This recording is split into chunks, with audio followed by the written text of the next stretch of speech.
Let's bring the defendant in. Yes, sir.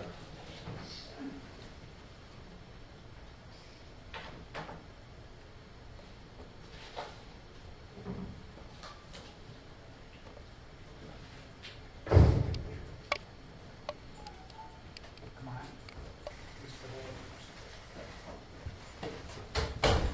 on. No.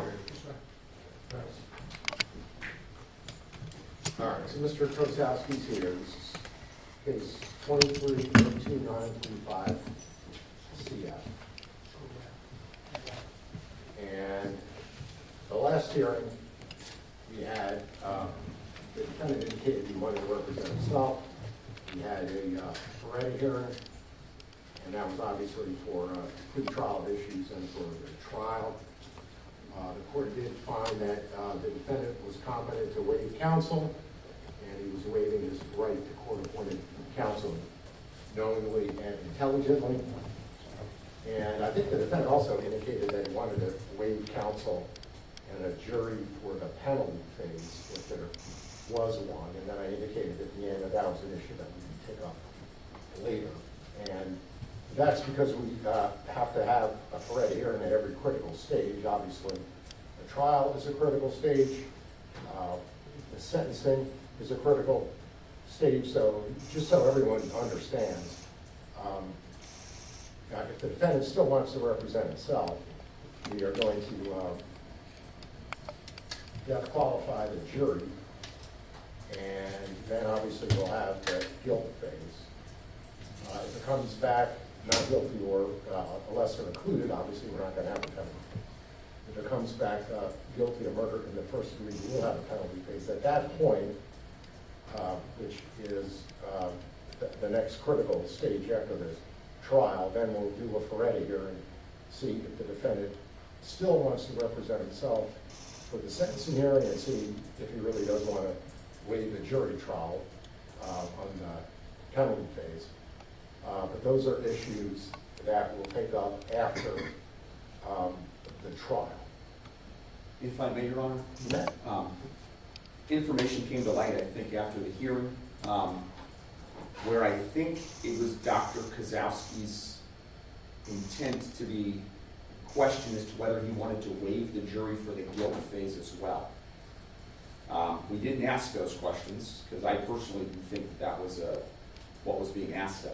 But afterwards, it seems that I think it would be fruitful for the court to engage in that inquiry with Dr. Kosowski to see if he, in fact, wants to have a bench trial in front of Your Honor for the guilt phase. Now, I talked with Mr. Bartlett about that at length, and if that were his intent after going through a colloquy, we would be in a position to agree with it, because that is the second component under Florida Rule of Criminal Procedure 3.260 is, the state's got to agree to it as well. So I think it may be fruitful to have that conversation with Dr. Kosowski so we can see about the logistics and the timing involved with the guilt phase of the trial.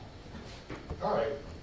Well, if we're going to have a trial in front of a judge that is correct, I both the state and the defense have to agree. I didn't remember him indicating that he wanted a non-jury trial for the guilt phase, but we can certainly ask at this point. All right, so Mr. Kosowski, do you want to waive a jury trial for the guilt phase? Not at this point, sir. Okay, all right, so that's good. Now, you still want to represent yourself? Yes. Okay.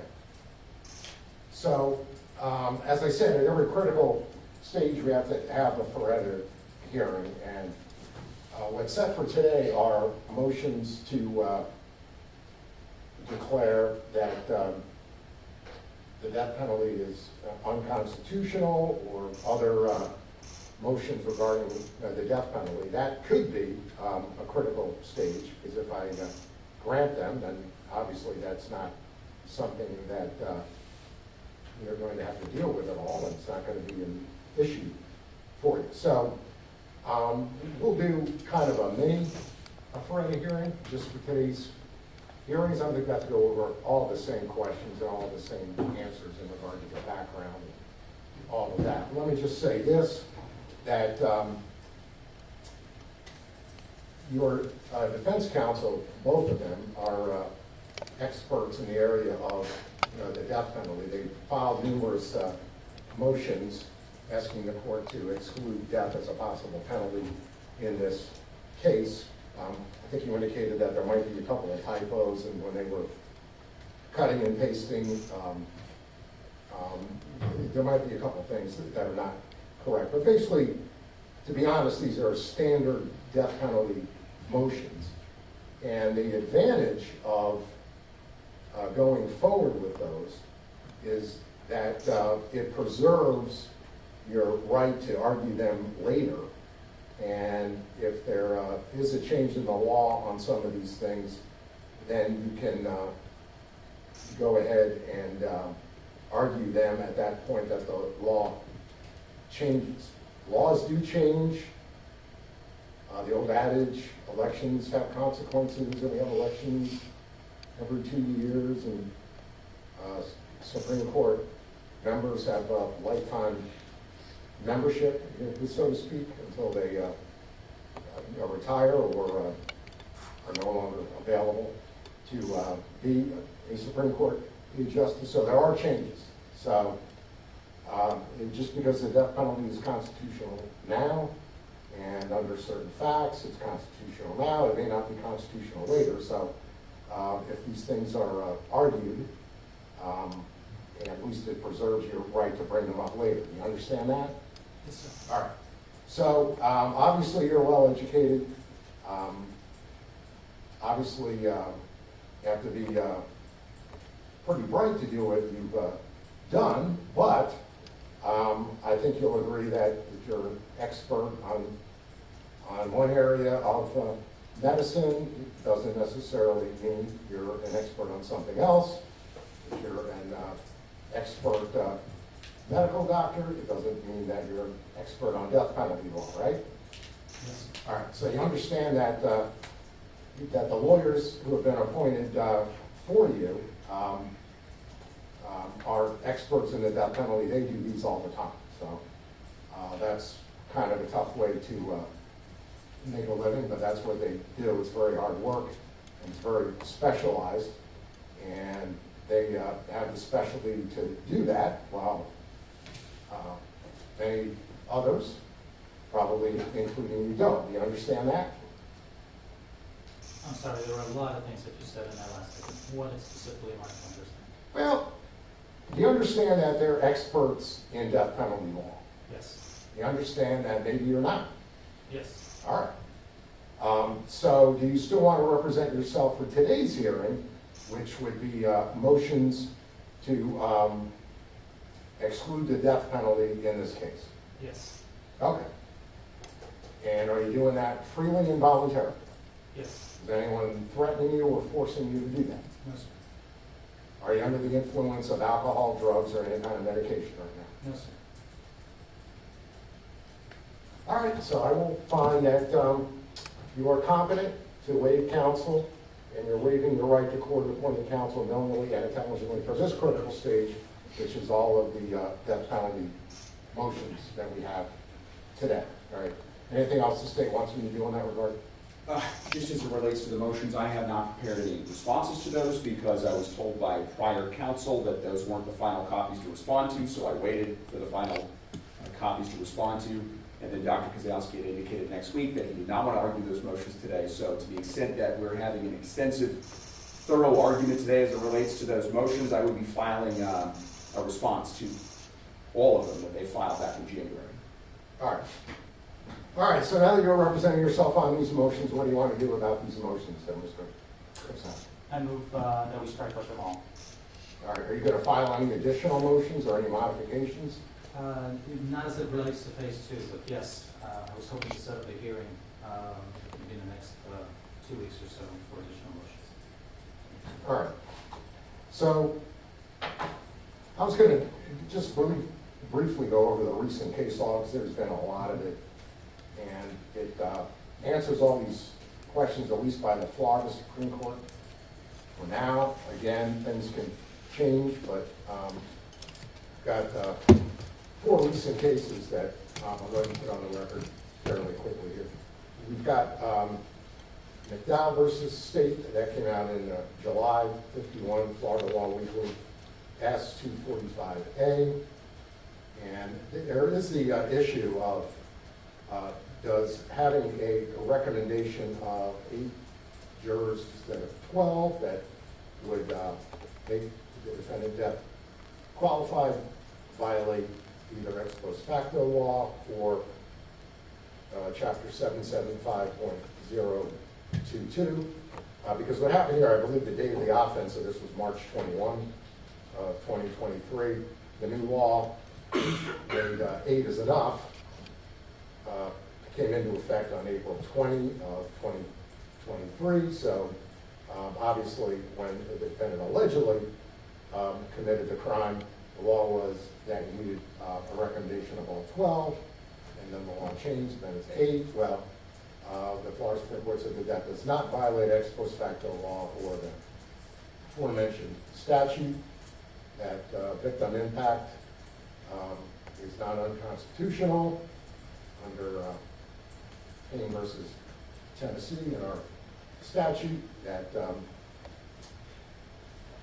there is not a failure to narrow the death penalty class, that the death penalty is not unconstitutional because of evolving standards of decency. In the Hunt case, 428 Southern 3rd 43, that came out in December of 2025. Again, it doesn't violate the ex post facto violation. 12 is not necessary for a recommendation under Ramos versus Louisiana. You need a unanimous jury for the guilt phase, but for a recommendation you don't. Jackson basically says all those same things that I just mentioned.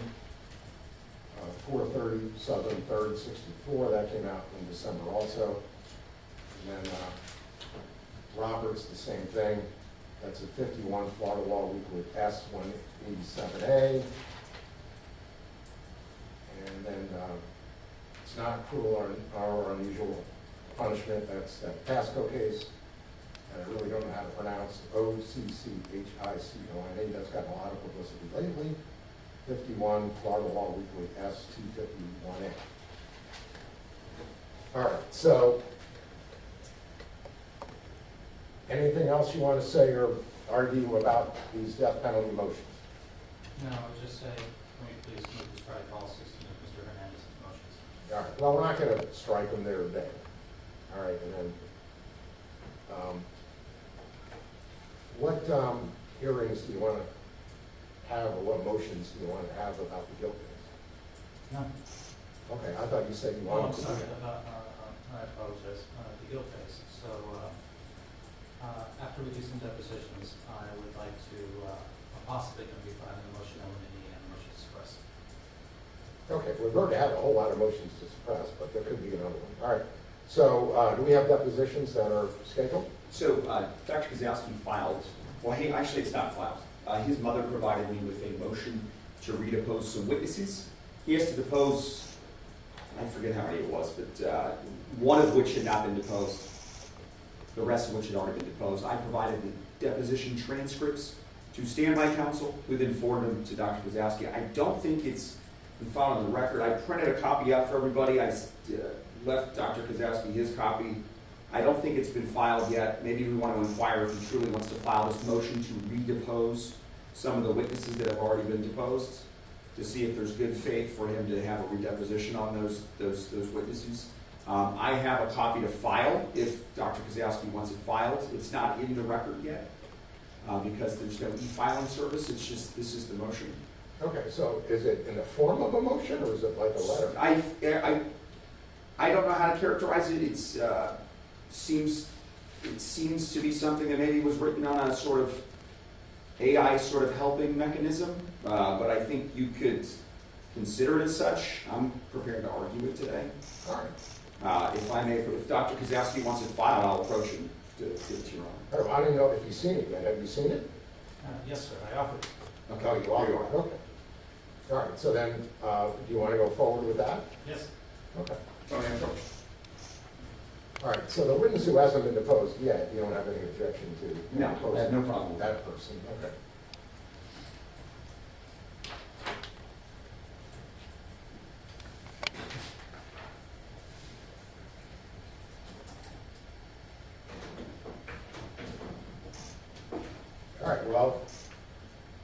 newly discovered information is there? The reason for my request is that I asked to depose those three Pinellas County Sheriff's Officers, supervisors, and specialists, because their superior, who had a deposition after them, actually contradicted what they said in their depositions and what they reported in their supplements. This relates to the chain of custody of some of the evidence that was taken out of my house. And furthermore, the state released some receipts and an ACES report, as well as some intake forms that further corroborates that the contradiction or the apparent contradiction in what they wrote in the record. All right, so, I'd like to ask them questions about. all right, so chain of custody means what? Who collected it and who they gave it to after that, and then who they gave it to after that? Correct. All right. What says the state? They were deposed by his, I believe, Mr. Brunvon's legal team, and when they were being in the middle of the deposition, they would read questions that appear to have been drafted and offered by Dr. Kosowski himself. So I don't see how that would not have been treated thoroughly at the time. I don't think any sort of inconsistencies that he's alleging that he would have seen from the other depots would be a fodder for redeposition in the case. I don't think anything changed from him getting access to the tow forms for his truck. In fact, it corroborates everything that happened at the motion to suppress. Tarpon Springs Police Department conducted the seizure and effectuated the seizure on both his Corolla, because that was their jurisdiction, and his Toyota Tundra pickup truck was effectuated by a Pinellas County Sheriff's Office people or Tarpon Springs PD people to get it to the place to where they ultimately processed it. I think it's already come up with a motion to suppress. I don't see a reason that there's good cause to redepose these witnesses. But if Your Honor is going to grant a redeposition, I am prepared to call the witnesses and get them to a place where we can have a Zoom link that everybody can share, and he can redepose the witnesses. All right. So what's the alleged inconsistency here? What agency actually collected the evidence? You're asking me, Your Honor? I don't know what is. Whoever knows the answer. The issue is that nobody followed the truck on the way to the processing garage. And that was very clear, except that was taken for granted when the first initial three people had their depositions. They all indicated in their report that the truck was followed by the person, I'll forget his name, by Lieutenant Wayne Chris. In his deposition, he said he did not follow the truck. In fact, the truck went to an unauthorized location to Bradford Towing Yard, where it's supposed to not go. It actually went to a tow yard instead of the processing garage. I'd like to make it, basically ask the people for times, how this plan came together and how it all fell apart. All right. How many more witnesses need to be deposed at this point? Anybody know? I'll defer. I'm just asking about the ones that haven't been deposed yet, that we're going to depose. One that has not been deposed, I'm requesting 3 additional that have been deposed. All right, so you only want to depose 4 more witnesses, and then we're done with depositions? Yes, sir. All right. All right, I'll allow it. I mean, I don't see the harm in it, so it'll be limited to the issue of chain of custody involving the truck, because that's the issue that we want to explore, right? Yes. Okay, that's fine. So that can be done by Zoom. Almost all depositions are done by Zoom nowadays anyway. So. All right, so obviously I haven't filed any other motions yet, right? Yes, sir. So, all right, so we start here on the 14th, right? So is the one who hasn't been deposed yet set for deposition yet? Do we have a day yet? We haven't said it yet. I believe we're going to strive for next Friday to get these set. All right, so And I've talked to standby counsel. They will be, she will be willing to arrange the court report. I will call the witnesses. I don't know if their availability yet because this motion hadn't been granted, so I didn't check. got a call out to Mario Reyes, so I'm just gonna, obviously there's no subpoenas, I don't think Dr. Kosowski can get subpoenas out from the jail, so I'm just doing whatever we can to get our trial off the ground September 14th. All right, good. All right, so we have some days off in September, which Labor Day, we're off on the 7th. We have Rosh Hashanah, we're off on the 11th. And then I have pre-trial set on the 8th, and then I got a trial set on the 9th. I mean, I could just move that trial, and we could do it if we have motions on the 9th, I guess. Is that enough time to do everything we need to do with the fact we are gonna have motions? And the motions haven't been filed yet, so I wouldn't even know this Right. until I see the motions, so. Right. Well, if we think it's going to involve, I'm sorry, Right. interrupt you. right, well, If we can maybe come back next week with Dr. Kosowski to see the committee in the same time, same place, 1:30 in the afternoon. At that point, we'll try to strive to get our demos done in the morning, so I don't know if it's enough time, but we can at least discuss the time. Or maybe even the week following that, like the Yeah, September 1st week. what about like Monday morning, August 31? Because next Friday afternoon, I'm gonna have a big sentencing hearing I can do that. on somebody who I think stole from the Tarpon Springs Little League, so the whole Little League might be here. All right, so August 31, maybe in the afternoon. That works. Okay. So let's say, is it a status check to set any pending motions? Sure. Okay, and I'll say any pending motions, so we don't know if there's gonna be any, right? So, you want me to add a? That sounds good. All right, so. And I will be filing a jury viewing motion as well, in light of the information today I guess I got was inaccurate. So we could maybe argue it that day. I'll file it, or at least I'll file it that day, and we'll set a time to argue it. Okay, we'll discuss that motion. Sure. On August 31 at 2:30. So the depositions hopefully will be done August 28th, and then the next Monday we'll discuss this. If you want to file any motions, then you can, and then we'll go ahead and set them if they need to be set. And we'll get this done before the 14th. Okay.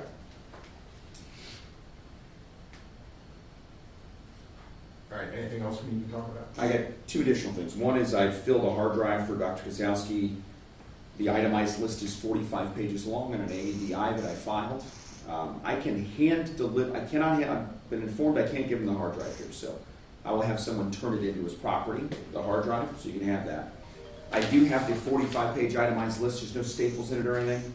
I can hand it right now, or I can put it with property. Would you like it right now?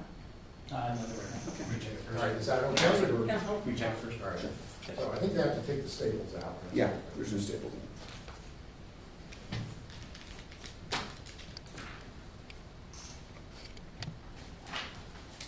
Thanks.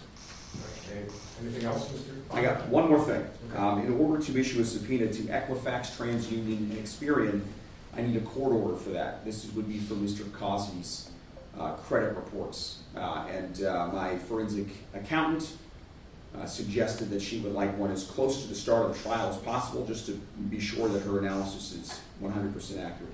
I do have the motion, or the orders, a motion to disclose a consumer report for both Equifax, Experian, and TransUnion, and an order here, if I may approach you on that.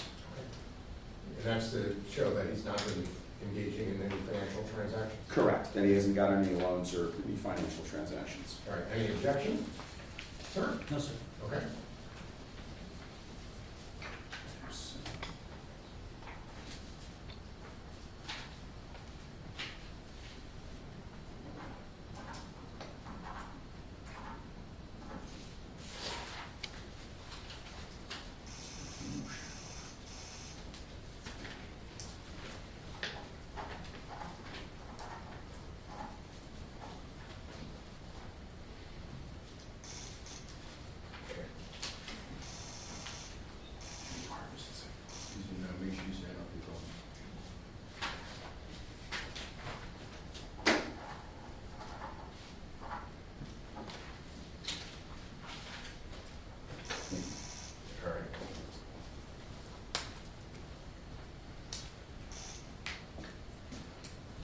Anything else? That's it for me. Okay. Anything else, Mr. Kosowski? No, have a good day. All right, so we'll see you on the 30th. Thank you.